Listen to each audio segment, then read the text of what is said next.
Hello viewers.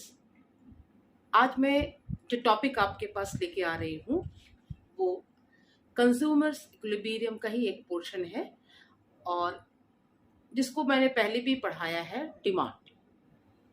तो मेरे पिछले वीडियो में आपने डिमांड का definition, determinants of demand, demand curve, demand schedule, ये सारा चीज आपने पढ़ा है। आज मैं जो आपको पढ़ाने जा रही हूँ वो है लॉ ऑफ डिमांड।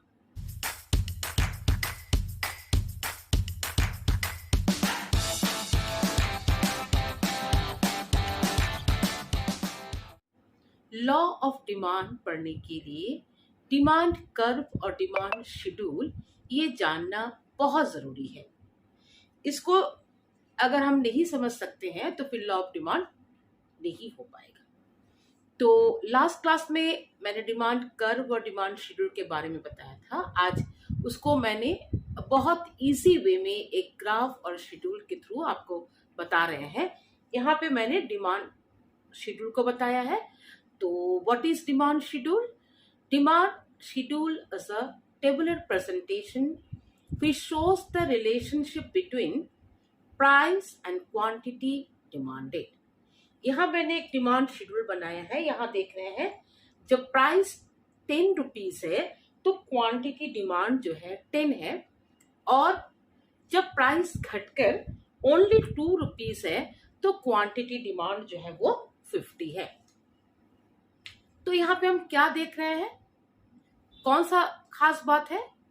हम ये देख रहे हैं जब प्राइस ज्यादा है तो क्वांटिटी डिमांड क्या होता है? कम हो जाता है, और जब प्राइस कम है तो क्वांटिटी डिमांड क्या है? ज्यादा है। ये जो लॉ है ये हमारे डे टू डे लाइफ में हमेशा होता है। तो लॉ ऑफ डिमांड पढ़ने के लिए आपको जानना होगा सबसे पहले इसका लॉ क्या है, डेफिनेशन क्या है। तो मैं आपको बहुत आसान तरीके से बताऊंगी जो आपको एक ही बार में समझ में आएगा। Law of demand is an important law of economics. The law refers that if other things are remaining the same, इस चीज को आप अपने माथे में डाल लीजिए कि ये क्या है। If other things are remaining the same या other things are remaining constant, मतलब किसी भी चीज में कोई परिवर्तन नहीं होना चाहिए, नहीं होगा। अगर होता है तो ये लॉ नहीं अप्लाई होगा। तो क्या है? If other things are remaining the same, when the price is high, quantity demand is low, and when the price is low, quantity demand is high. इसको एक बार फिर से हम बोलेंगे। The law of demand refers that if other things are remaining the same, when the price is high, quantity demand is low, and when the price is low, quantity demand it is high. There is an opposite relation between price and quantity demanded. आपने जब ये law पढ़ा है तो आपके मन में देख रहे हैं ना, प्राइस हाई क्वांटिटी डिमांड लो, अब प्राइस लो क्वांटिटी डिमांड हाई। मीन्स क्या है? दोनों के बीच में एक ऑपोजिट रिलेशन है। इस लॉ को मैंने ग्राफ और शेड्यूल के थ्रू बहुत अच्छी तरह से समझाया है। यहाँ पे मैंने बोर्ड में एक ग्राफ बना दिया है। ये जो है डिमांड कर्व, आप देख रहे हैं कि डिमांड कर्व जो है डाउनवर्ड स्लोपिंग कर्व है। डिमांड कर्व यहाँ पे क्या है? डाउनवर्ड स्लोपिंग कर्व है जो प्राइस और क्वांटिटी डिमांड को शो कर रहा है। ग्राफ में हम देख रहे हैं कि when price is ₹10, the quantity demand is 10। Price ज्यादा है, क्वांटिटी डिमांड भी कम है। When the price is ₹2, quantity demand is 50। Price घट के यहाँ पे 2 रुपीज हो गया तो क्वांटिटी डिमांड क्या हो रहा है? 50। दोनों के बीच में, प्राइस और क्वांटिटी डिमांड के बीच में एक ऑपोजिट रिलेशन होता है। तो लॉ ऑफ डिमांड फिर से एक बार आप देखो कि law of demand is an universal law of economics. The law expressed that if other things are remaining the same, when the price is high, quantity demanded is low.